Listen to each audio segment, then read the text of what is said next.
Hello everyone, and welcome to DM Tools with MaxMcCool. On today's episode of Monsters Manifested, we're going to be continuing with the monster type of demons and breaking down the Barlgura.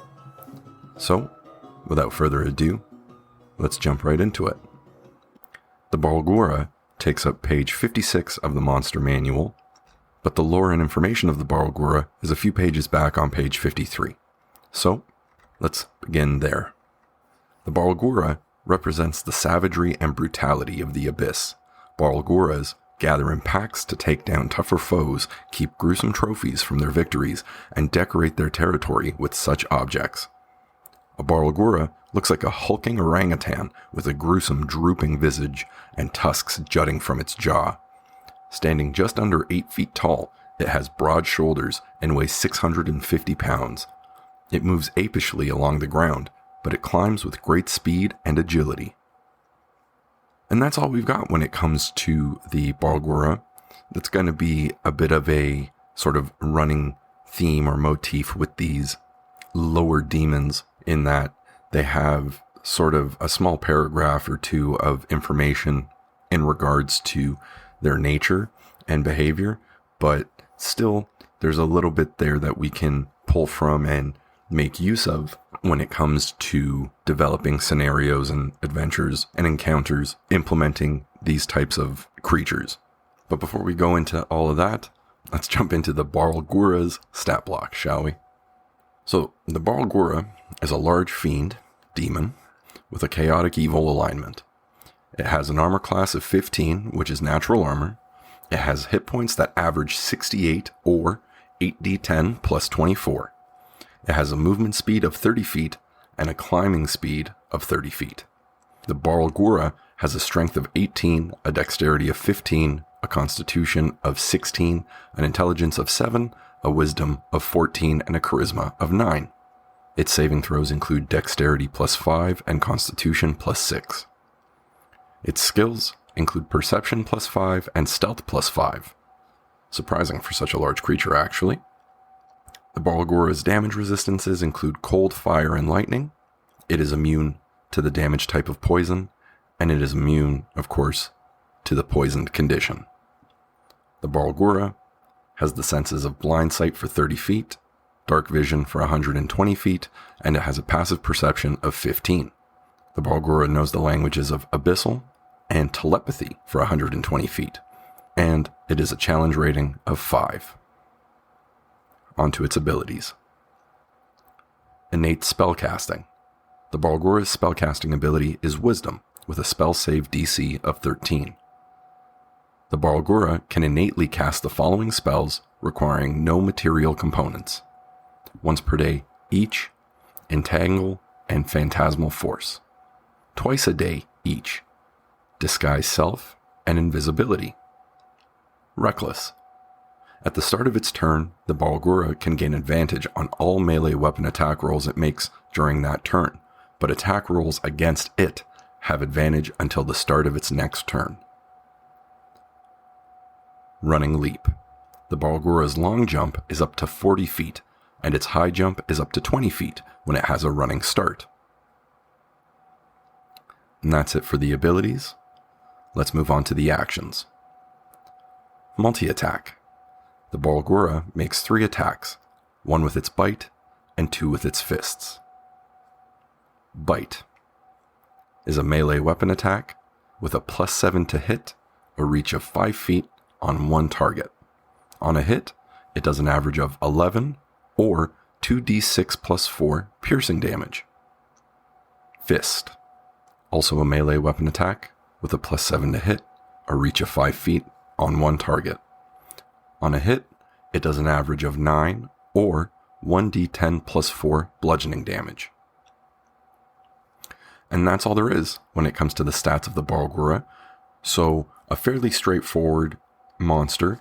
And again, with the lore, there is not too much there. But as with the Bay lore, I feel that while it does not give us much to chew on in terms of developing an adventure or a scenario or encounter using it, it also kind of works to our favor because it provides us with the opportunity to effectively pick and choose how we wish to implement our Barlgura, which of course we can do at any point anyway if we so desire. But I found that what seems to be the most effective and fun is to create sort of a hybrid between what the source book provides you in terms of information of the creature, as well as some twists that you apply or implement into the creature in terms of its behavior, disposition, nature, or what it is currently doing in the world when your players approach it.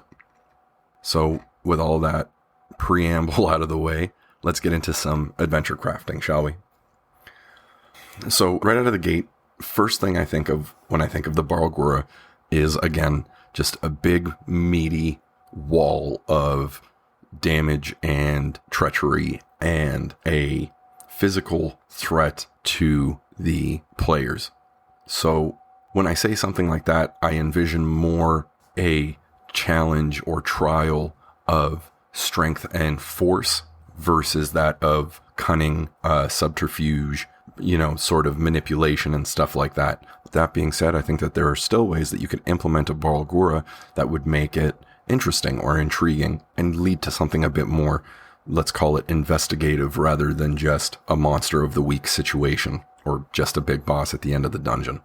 So as an example of that, you could implement a Barlgura as something to the effect of like a Bigfoot scenario where your players are in a town or in some neighborhood or in some area where it's rumored to be cursed, or perhaps it's rumored to house a monster of some sort, some monstrous creature that, all the townsfolk are afraid of. They don't know what to make of it, but all they know is that people go into the forest at night and never come out and stuff of that nature. And you can create a very sort of intriguing and interesting investigative scenario like that, especially if you're going the route with your campaign where your players are more of the kind of sellsword, bounty hunter, monster hunter type of characters.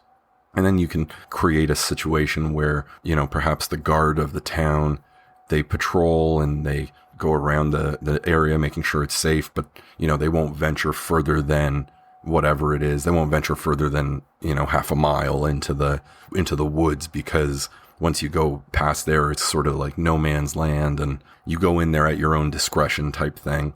And you can create what I think is something that's pretty interesting there, where perhaps there's a void or a tear or a portal of some sort that leads to the abyss from the material plane and vice versa. And perhaps the Barlgura is traveling through that portal from the abyss into the material plane to collect its tokens, collect its trinkets, and stuff like that, because the Barlgura is known to keep gruesome trophies, as well as decorate their territory with those trophies, right? So you could create a pretty horrific scene of your players being charged or contracted to go in and figure out what's going on in the lost, unknown, darkened woods where the townsfolk go missing and the guards are too afraid to venture through. And you could develop a scene or a setting there for them where, as they make their way through this territory, it goes from being a densely wooded area that's, kind of nondescript. There's some, trees and grass, bushes, sticks, twigs, bugs, snakes, animals, foxes, wolves, what have you, traversing the woods as your players progress. And as they get deeper and deeper, you could describe claw marks in the bark, broken branches, torn down trees or saplings.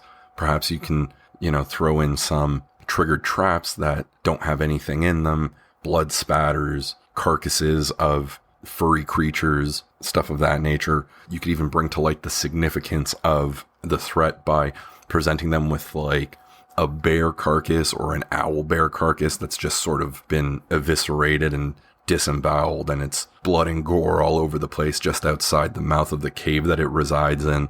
And you could place the portal into the abyss in that cave even, and perhaps they venture in and you could transport them into the abyss and continue your campaign in there for a time or anything like that.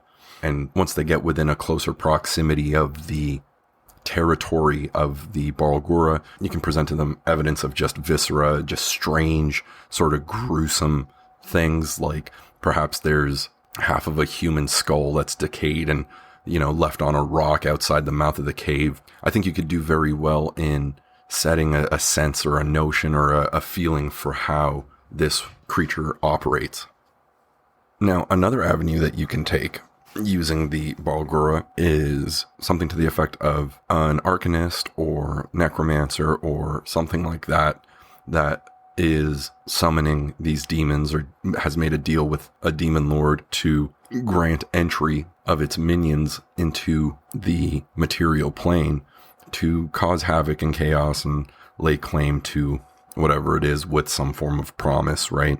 And that is a very effective way to perpetuate the campaign as well, because you have the villain, the monster of the day for your players to contend with and overcome for that session, but you also lay down another plot thread for a future adventure because there's a puppet master, as it were, sort of pulling the strings behind the scenes that your players have to gain more information of. You could even implement this arcanist in that town or city or in that region if you would like, and present it as, an established figure in the town who nobody would suspect to have these sort of dark dealings. You could use another monster or creature as the mastermind behind it, or the brains behind the demonic brawn, as it were. You could use something to the effect of a hag or something like that, who's sort of, this evil witch in the woods and nobody ventures into them because they get to her hut or log cabin in the center of the woods and they never return, in a very Hansel and Gretel sort of style. There's a lot of different ways you can go, and of course you can go the direct route of just using the Barlgura as a monster of the week or as the big bad in your adventure in the last chamber of your dungeon and stuff like that, which is actually how I used the Barlgura when I ran an adventure for my players at the table. I used the Barlgura as the tool of an even more powerful individual that they ran into, but this individual didn't want to get their hands dirty, wasn't, the party wasn't worth their time yet, as it were, and sort of brushed them off and sent the Barlgura after them. And so for an example of a monster of the week scenario where you just need something large and beefy and dangerous for your players to contend with, the Barlgura does a really good job of it. And I'll lay out the adventure that I developed for my players for you guys here so that you can kind of get a hands-on idea of how I approached it. So the setup was that the players at the table had already garnered some notoriety for themselves because they started this adventure at 5th level and they had some rapport and notoriety because they weren't just starting fresh at 1st level. So they all individually receive a letter from an interested source or an interested party that tells them to meet at a, believe it or not, tavern in a town that is kind of a center point for all of them to meet up in. When they get to the tavern, they are then led to a room that is effectively like a private room in the tavern, sort of behaved as a conference room, large table, many empty seats, and an individual sitting at the head of the table. So the individual at the head of the table told the party that there was a very rare and ancient artifact that the person needed retrieved, and effectively, due to the capabilities of these people, they decided to contact them and give them the opportunity to do this mission for them, acquire the artifact, sort of prove themselves, and if they returned successful, they would be granted more work from this individual.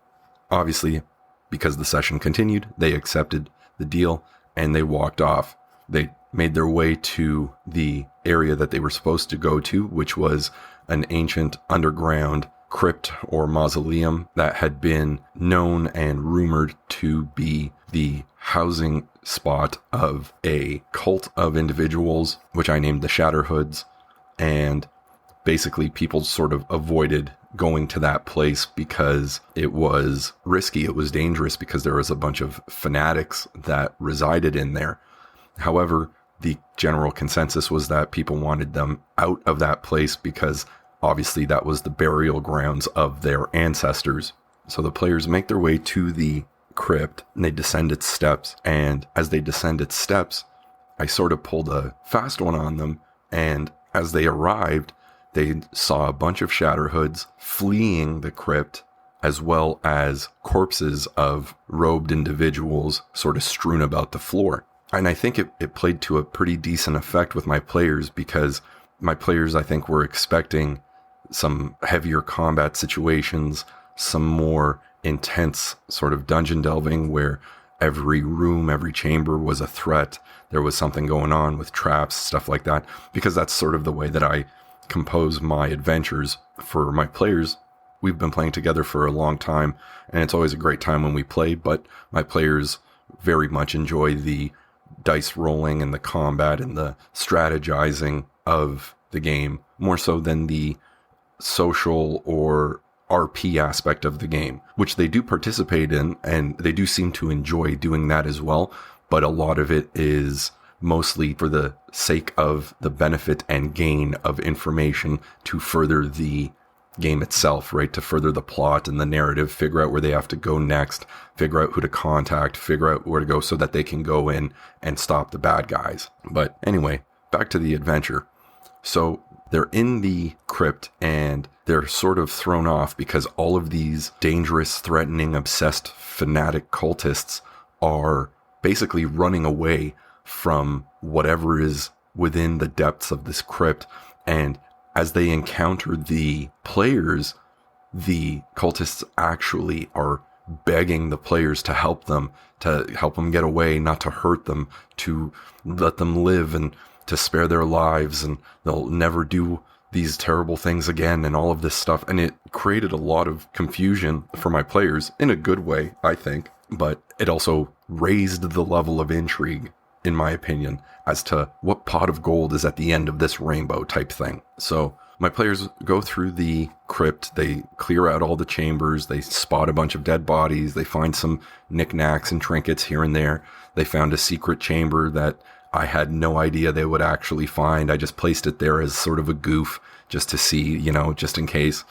And it was a pretty funny situation there, but either way, they clear out the entirety of this area and they make their way to the final chamber. And in the final chamber, there is this heavily armored individual who was a custom creation of mine, but effectively imagine something to the effect of a fighter who dual classed into two different subclasses of fighter. So there's some Eldritch Knight in there and some champion in there, I believe, if I'm remembering correctly. But anyway, this individual is there conducting this strange ritual, and there's sort of globs of blood that are floating in the air, and they're being absorbed into this item as this individual is kneeled down in the center of this chamber with his hands out, and all of this blood is just sort of floating as the corpses of these cultists are being exsanguinated and sort of absorbed into this item, which I think the players then realized, oh, that's the trinket that we're supposed to get. So they attempt to retrieve it. One of our players, the barbarian, went and he tried to approach the individual there performing the ritual. The fighter cast Hold Person at a high level. Our barbarian failed his save and he was rendered paralyzed for actually a number of turns. But anyway, the ritual completed. The fighter stood up and basically said, you guys are good, but you're not good enough for me yet. So until then, take this gift as a token of my appreciation. And if you make it out of this alive, perhaps you'll be that much more worthy to take me on, as it were. And then the fighter walked through a dimension door and disappeared. However, after a beat, after a moment of silence, there was a massive impact that sort of rumbled the chamber, and pebbles sort of fell from the ceiling stones, and dust kind of fell in the air and sort of floated down to the ground. as they turned around and looked over, and there was this massive demonic orange and blue gorilla present right behind them all, just ready to cause chaos and havoc and destroy everything. Those of you who would know. Those of you who don't know, the fighter, before he exited, gifted my party with a Barlgura using the Summon Demon spell, hence the Eldritch Knight abilities and being able to teleport himself in and out of places, stuff like that. Anyway, and combat ensued, and it was a great combat. It actually was very interesting because typically the way that the action economy works is basically the amount of rolls that one side gets is pretty indicative of how the battles are going to sway in terms of favor to the combatants, right? Now, obviously, that's within a certain threshold.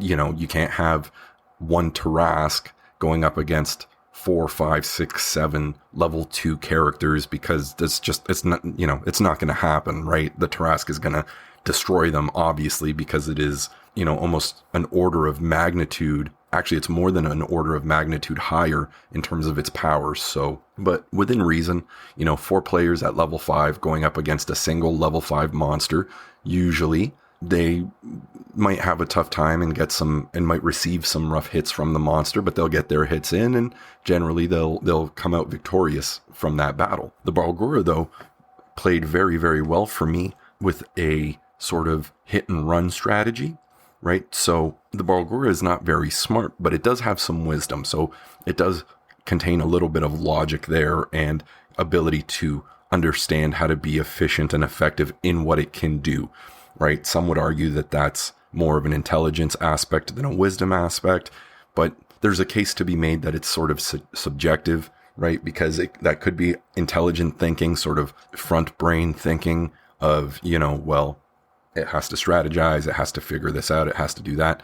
But it could also be more innate wisdom because it's survival and it's been around for so long and it's been effective at staying alive and getting its trophies and killing things and doing what it does. So there's an argument to be made on both sides, right? But regardless, I played the Barlgura effectively as a hit and run creature, even though it was this massive fiend.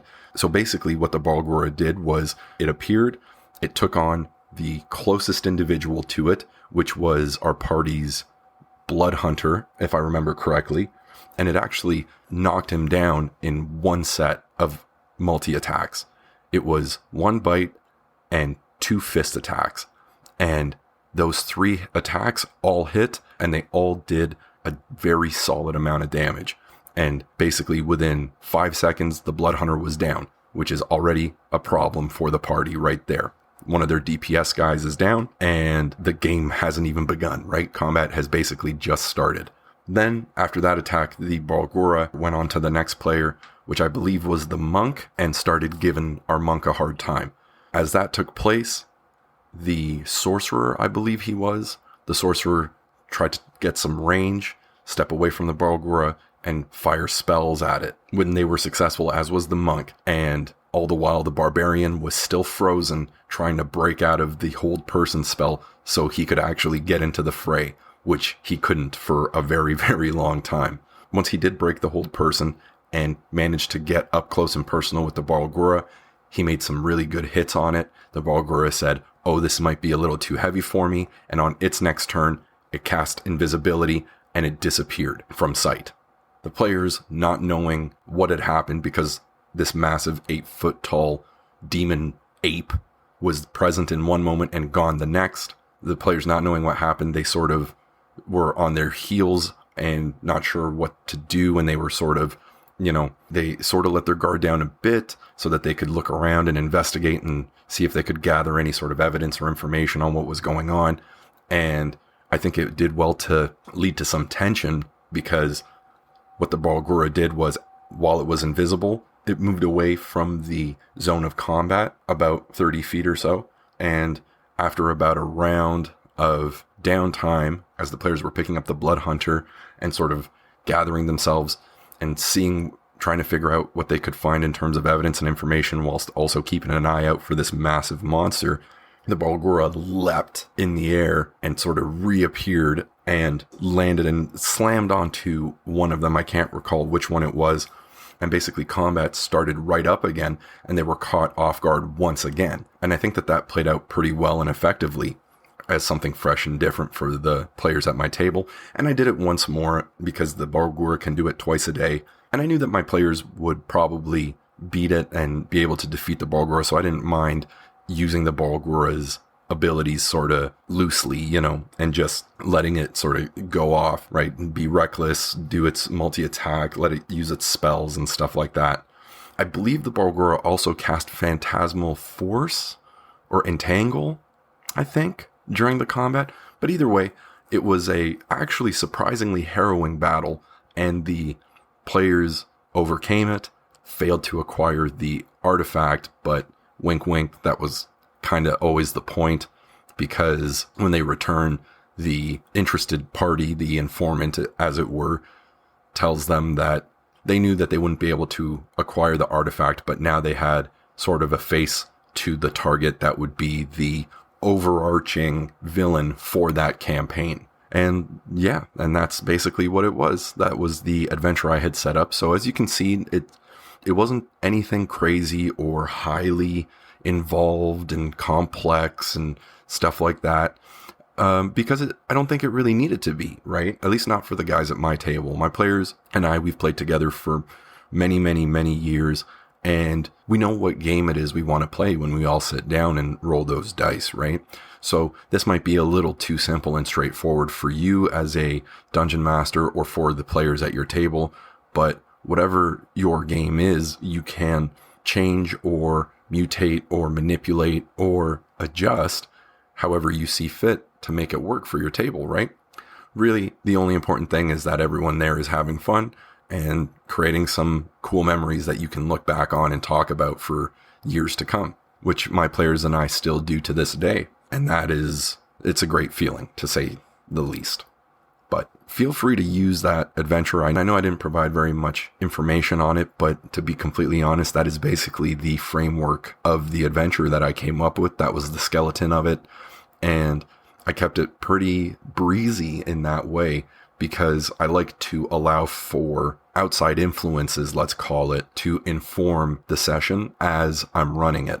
So if my players come up with something or have some sort of theory or paranoid idea about what's going to happen, and it's cool, and I think it would make for a fun scenario or encounter, I change things up sort of on the fly to allow for that to happen, because I also think it would be cool. Now, there are some instances where I don't do that, and I sort of rein in the on-the-spot creative openings, but that's really more so because I'm trying to perpetuate the grander overarching narrative forward, right? So if it's more of a key situation that they're in, I'll try to rein them in a little bit, not necessarily railroad them and say that, like, no, you can't go left because I need you to go right. Not at all. It's more so just a thing of, hey, remember that this is the task at hand and this is what you guys want to fulfill and this is what you're trying to accomplish for these reasons to do whatever it is, right? But yeah, again, feel free to use this adventure in any way you see fit and let me know how you changed it up, how you did it, if you did it the same way, or if it worked out well for you. If it turned out to be a solid adventure or if it turned out to be a flop at your table, or, how you mutated it and transmuted it to make something that was more appropriate for you.